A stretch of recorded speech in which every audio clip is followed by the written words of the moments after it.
Good afternoon, everyone.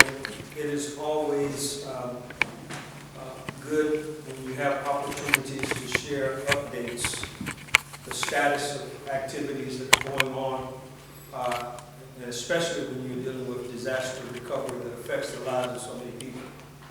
Today, I'm just privileged to once again have standing by my side our own Congresswoman Terry Sewell of the 7th Congressional District. This is her home. She's come back. She has been briefed on where we are by members of staff. And at this time, I would like to just share the mic with her so that she can share with the public understanding of where we are. Thank you so much, Mayor. Let me just start by thanking the Mayor, the City Council, all of the hardworking folks that make up the City of Selma and Dallas County. We started this process knowing that it was a marathon and not a sprint. We are a year out, and I have to tell you that the fact that we've been able to secure thus far about $28 million in federal grants, that FEMA has in individual assistance and public assistance provided over $25 million to Selma. And the President and his administration said to me and to the Mayor that they were not going to leave us, and they did not. In fact, I believe that Selma and the way we're responding with a whole of government response and a federal coordinator in Delta Regional Authority is really a model that can be replicated around the nation. And so I want to thank the Mayor and the City Council for being good stewards of those resources. That's very, very important. And to know that you are not alone. We will still be here. You know, I'll still be asking for some more money. And I do know that we have applied for more grant opportunities and look forward to those federal grants coming in. To the citizens of Selma, I just say, this is America. I ask for their patience. I ask for their continued resilience. I grew up in this town, and I know that the people of Selma are resilient. Neighbor helping neighbor. That is how we got to where we are. And the federal government is here as a conduit to that progress, but we have to make that progress a reality. And I look forward to continuing to roll up my sleeves and doing all that I can to make sure that Selma gets there. You know, initially the City of Selma said that there were sort of 3 priorities, and those are still the same priorities today. And those priorities are housing, economic development, and infrastructure. And I can tell you that President Biden and the Democrats in Congress have delivered an infrastructure bill, $2 trillion infrastructure bill, that has provided every state with a lot of resources for roads and bridges, for water and sewer, for broadband. And it's incumbent upon all of us to make sure that we have shovel-ready projects so that we can get our fair share of those resources. Today, we hosted the Deputy Administrator for FEMA, Administrator Hooks, and FEMA representatives. We had a briefing from the Mayor's office, and we also had an opportunity to visit several homes that were already up in Selma on Washington Street as a collaboration, a partnership between the City of Selma, the Neighborhood Association of America, NACA, and the Black Belt Community Foundation. It was a partnership, public-private partnership, and so far there are 5 lovely homes on Washington Avenue. In fact, there was an auction, a little lottery on Friday, and I had the opportunity to meet the lucky winner, the family that won that home. We will get there. It will take time, but we will get there. And I am convinced that in the time that we have been here in Selma, that we are on the right path. We need strategic investments. We need the citizens of Selma to help us in whatever way we can. I want to hats off to the Selma Housing Authority, led ably by Kennard Randolph, who used to work in our office. He's now the executive director. But the concentration on providing affordable, homes here in Selma, the commitment for that is going to take efforts from all of us. And so I just want to say, Mr. Mayor, we're in it for the long haul. I think that this effort shows what government working together can do for the people, and that's government working on every level, the city, the county, the state, and the federal government. And I can assure you that your federal partners are here for the long haul, and we look forward to our continued partnership. Thank you. Thank you.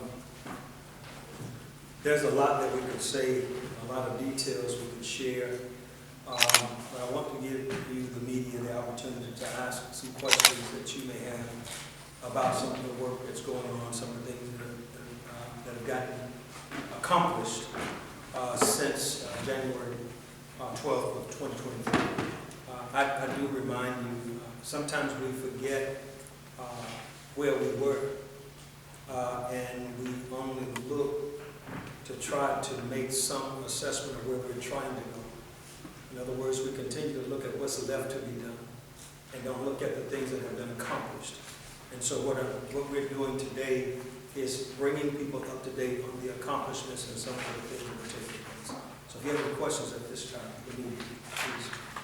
I knew we were going to have an extended conversation about what you've done, and maybe you'll be able to provide us with some written documentation that makes it a little easier. Sure. But I know that you've gotten money for infrastructure for downtown Selma and for streets. Is there any conversation or any kind of a strategy that will begin to resurface the roads beyond downtown? Thanks for the question. Not only did we get money to resurface downtown, we also had money to replace all the lead pipes in the city, which includes downtown. That was $15 million awarded to the Selma Water Authority. And so just imagine if we had moved forward and resurfaced the streets, not only downtown, but 59 blocks in our city, and then we have to come back and dig that up to deal with the lead pipes. And so even though we got the money to deal with that, we had to wait for the engineering specifications to get done, wait for Alabama Department of Environmental Management to approve the process, because this is something new, this is something different. This is something that has not been done before. And so everyone at every level of government, we are actually putting together processes to make this work. And so I am proud to acknowledge that the Housing Authority did award the contract to do the lead pipe removal in the downtown area, that phase 1 project. That has been awarded, and so you will begin to see work being done to remove the lead pipes in the downtown area. We're talking about between Water and Dallas, between Church Street and Franklin.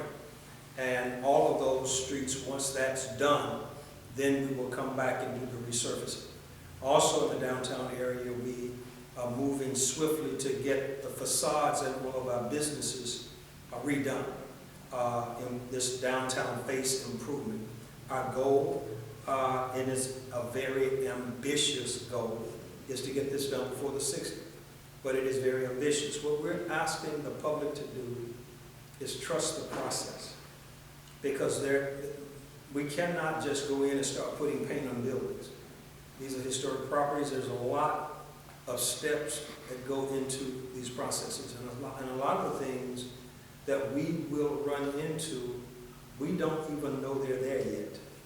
And so we're asking to trust the process. When we started the process of this debris removal on personal property, we had no idea we were going to have to go in and do an individual asbestos assessment on every unit.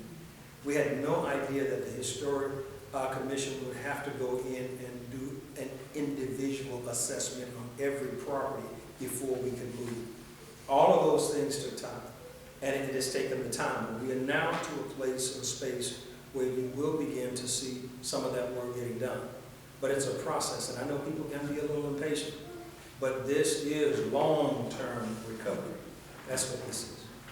What about the removal of the debris? Do you have a percentage of how much of it was done from January 12th up till now? I think the number was 300,000 cubic yards, is that the number I saw? Yeah, of material moved. That's a lot. And let me say something about that too, because this is something very important. I think people need to kind of understand how we're navigating this and what we're doing. When we first started talking about removing debris from our streets, and first you got to have somewhere to put it, right? And so where you're going to place it, you have to have a landfill that's certified to accept the material that you're going to place.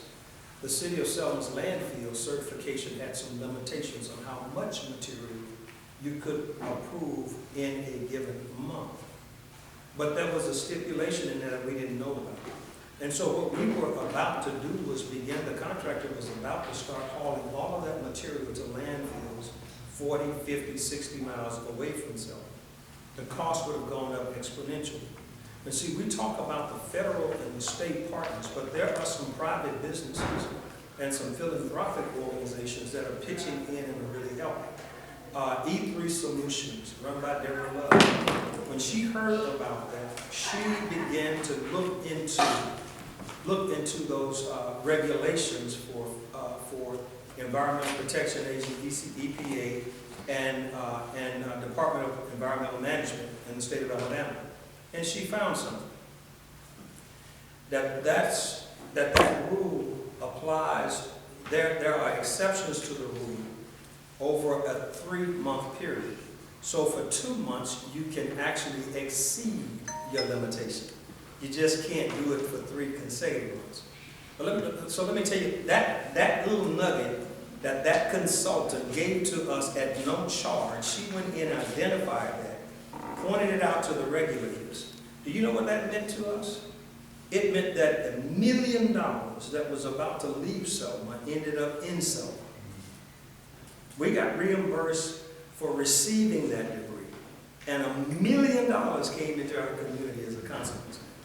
But it's a process. It is. Yeah. And I want to also just thank President Biden for immediately declaring the disaster, and in doing so, igniting FEMA.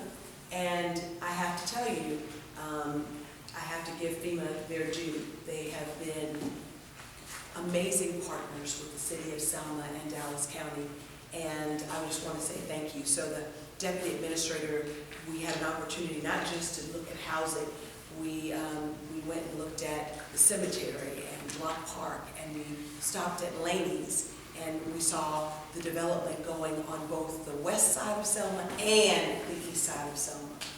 I think all of us feared an uneven recovery, and perhaps having a level of recovery was, a dream, since some people were insured and a lot of people were not. But the reality is that we're leaving no one behind. And it will take time, but the commitment that I've been given from Delta Regional Authority, from FEMA, from the President and his cabinet is that they're here for the long haul, and I'm going to hold them to it. What about the number of houses that were actually demolished, that you tore down?